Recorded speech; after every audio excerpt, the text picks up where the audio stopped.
Poison in the Colony, Jamestown, 1622, Chapter 11.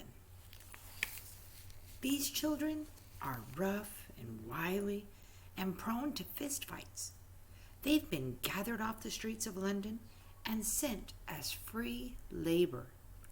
They are orphans, runaways, children whose parents are too poor to feed them and who thought they could eat better living on the streets. They begin to die almost immediately. They are sent to sleep in moldy tents or out in the open, some without even a blanket. Many are sent to the plantations upriver. All of them are put to work from morning till night, and there is no one to take care of them, to make sure they get their rations. One of the boys is different from the rest. He is 9 or 10, and so quiet, I realize after a couple of weeks that I have never heard him speak. When they first landed, I heard the pleadings of an older girl. He wasn't even living on the streets like the rest of us. He lived near the docks with his mum and da. His mum sent him to buy a sack of flour, and they grabbed him and shoved him into the boat. He needs to be sent back home to his mum and da. But no one listened, and the ship set sail back to England without the boy. He is sent to work in the tobacco fields each morning, and I see him return in the evening, his face dirty and sullen. I sneak, following him outside the fort one evening at dusk, and see him curled up with a torn old blanket alone, staring at nothing and rocking his body to and fro. There is no food that I can see in his makeshift camp. Is he even bothering to get his rations? This is what life has given you, I want to tell him. You will have sunny days and the taste of food when you are hungry, and if you talk, you even have a few friends. You can't go back to England, but you can choose to be happy here. But I say nothing and creep away silently back to my own cottage with my noisy family and lit candles and freshly baked bread with boiled turnips for supper. 2 weeks later, in the early morning, the boy is found cold and stiff in his blanket. Bermuda is sent to help dig the grave. When he returns to the fort, I meet him at the gates. We should have been his friends, I blurt out. I'm surprised to hear anger in my own voice, as if I'm blaming this on Bermuda. No, we couldn't, he says. He wouldn't talk. I kick at the dirt. I wish I'd had at least tried to talk to him, I say. I need to go put this shovel away, Bermuda says, and he hurries off before I can make him feel any more guilty. Of all the 100-odd children who came on that ship, the lucky ones are the older girls. The common men begin to court every girl over the age of 13, and soon we have weddings every Sunday. There is grumbling among the gentlemen and nobles. Why can't the company send women for the upper classes for them to marry? When Samuel doesn't find a girl to interest him among the new batch, I tease him. Are you going to wait to see if the company sends a duchess for you to marry? I ask. He laughs. I'll know when it's the right one, he says. There are more ships than ever these days. Lots to choose from. I roll my eyes. If you'll ever choose, I say. A good thing about these new settlers is that one of the boys knows how to play the fiddle. We had a fiddle player in Jamestown, but he was shot in a hunting accident and died months ago. The new boy picks up the dead man's fiddle and immediately makes it come to life, playing songs that my parents say they used to hear in the street markets in England. There is often someone on one of the ships who has brought along an instrument, a lute, a recorder, a flute, or a small drum. The noblemen play their gentle, lilting tunes on the lute, but the commoners, with their old, beat-up fiddles, flutes, and drums, many of them won in gambling games, come together to make rollicking music. The natives who live among us join in with their drums and rattles, and the music makes my feet want to dance. Now, with a fiddle to lead the melody, the musicians join each other more often to play in the evenings after work is done. I love going to sleep to the sound of lively songs being played and sung joyously by a makeshift band. Shh! Samuel motions for me to follow him. He leads me to Governor Yeardley's house and pulls me to sit with him under the window. There's a heated discussion going on inside. Tobacco! That is all they sow, all they reap, all they want to grow. Tobacco! Then comes the winter, and they must trade with the natives for corn because they have not planted enough. They are hungry and sick all winter, and many die for the sake of selling tobacco to England, and yet the money they earn cannot buy them the meat here. It cannot buy them life. They are mad. It is Governor Yeardley's voice. It is a difficult life here, sir.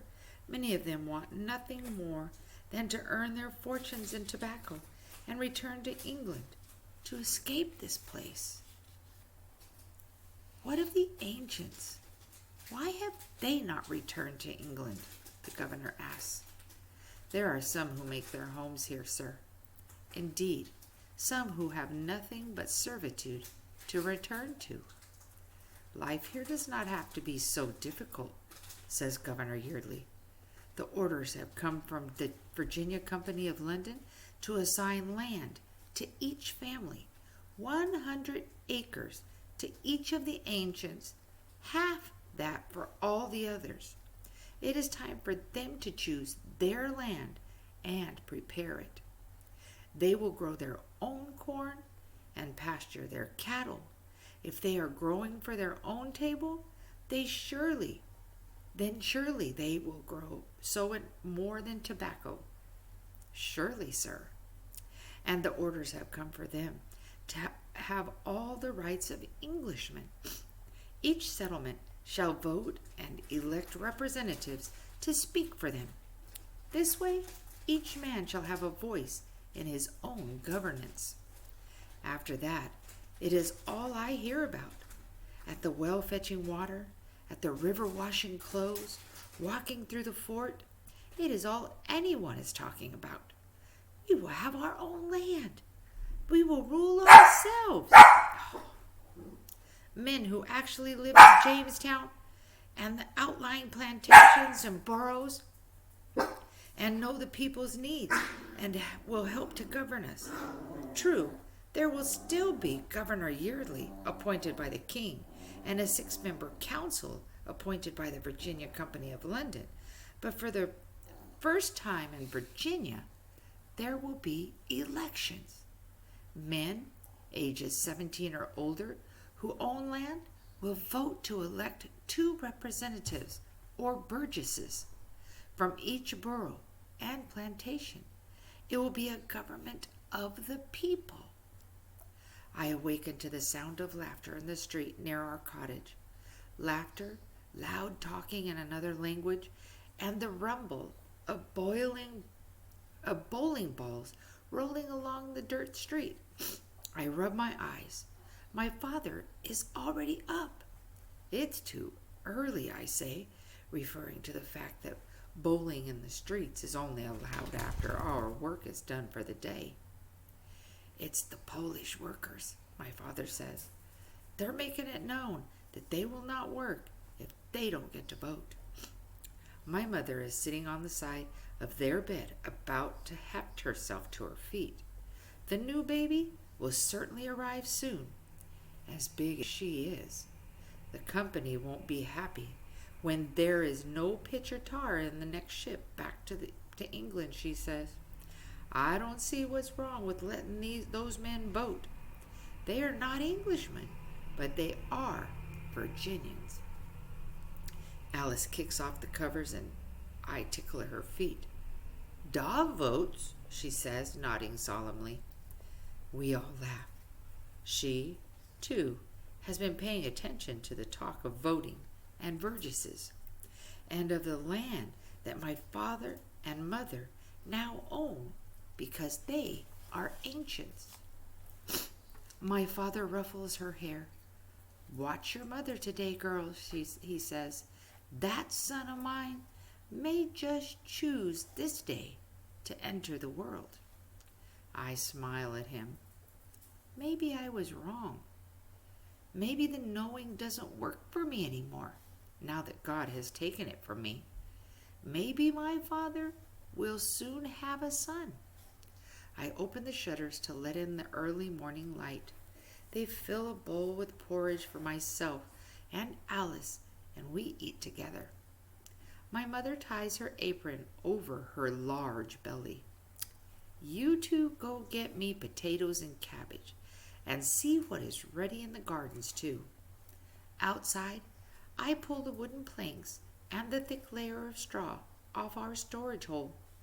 Inside, the cabbages, with their roots caked with dirt, still relatively fresh from having hidden underground all winter. The potatoes don't look as good, soft and wrinkled, with long white sprouts.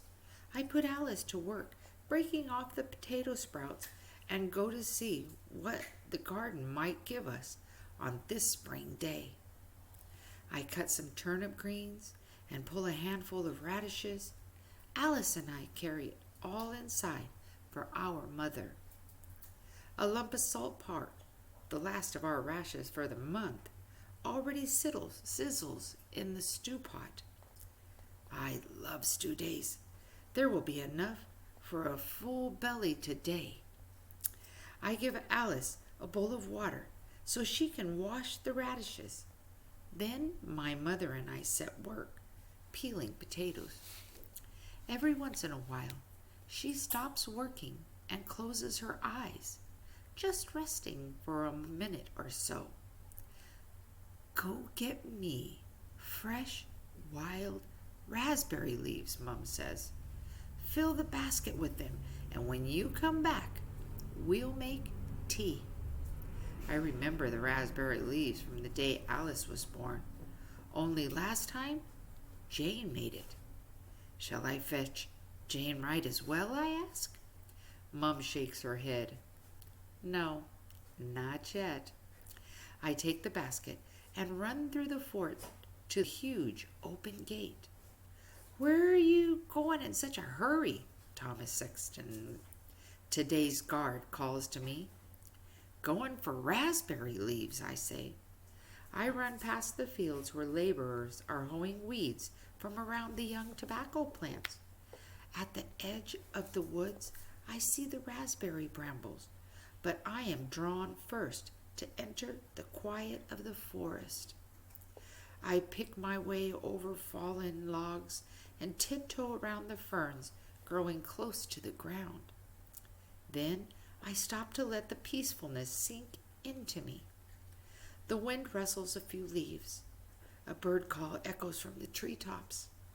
This is how I know I am more Virginian than English. English children have the treeless moors or the clamor of the streets in London, but I belong in the magic of the Virginia woods. Suddenly, I hear a twig snap. I whip around to catch a glimpse of something white off behind thick oaks. It moves slowly, showing slivers of itself between the trees and vines. It looks like feathers. Could there really be a bird this big? I duck down low and creep along, following it, trying to get closer without startling it. This creature is neither bear nor wolf, nor snake, and these are the only things in the forest that could kill me. Still, my heart races. I feel every muscle ready to flee as my curiosity moves me along, following. Feathers, wings, huge wings. Am I seeing something from the fairy realm? Or an angel? I draw closer and can see that the thing is walking on two legs. It moves silently, gliding. For a moment, I pay more attention to watching than to where I put my feet. I trip, crashing onto dry leaves. The thing stops and turns. I expect to see the beady eyes and yellow beak of this great bird, but instead, what I see shocks me to my core. It's the face. Its face is human.